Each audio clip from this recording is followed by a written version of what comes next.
It was 3:07 a.m. when the sound of splintering wood jolted me awake. My front door crashed open and heavy boots stormed into the hallway. Homeowners Association enforcement. A man shouted, waving a flashlight and something that looked like a badge. My heart pounded. The HOA at 3 in the morning?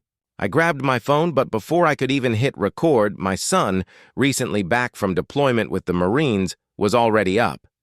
He moved silently, calm but ready, instincts sharp. The intruder kicked another door and barked, "You're violating HOA guidelines for unapproved fencing. You'll be fined and evicted." His partner stood in the shadows near the living room, gripping what looked like a baton.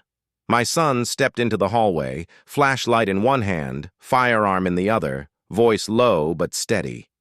"You've got 3 seconds to drop that fake badge and get out of my house." The man froze. "Sir, we're with the HOA." "Wrong answer," my son cut in. "The HOA doesn't conduct midnight raids.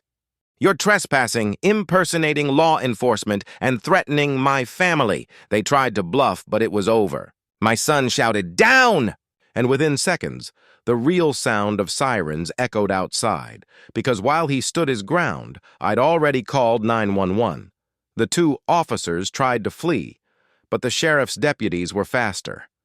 They were arrested in my driveway, handcuffed under flashing red and blue lights. Turns out they were hired by an unhinged HOA president who wanted to scare me into removing a fence she didn't like. She thought sending men dressed as HOA cops would make me comply. Instead, she ended up facing charges for harassment, criminal conspiracy, and impersonation of law enforcement. When the dust settled, the sheriff told me, shaking his head, "You're lucky your son knew what he was doing. Most people would have panicked." I nodded, looking over at my son, calm as ever, standing guard on the porch as dawn broke over the fields. Karen sent fake cops. My Marine son sent them to jail, and the HOA learned that intimidation stops where family begins.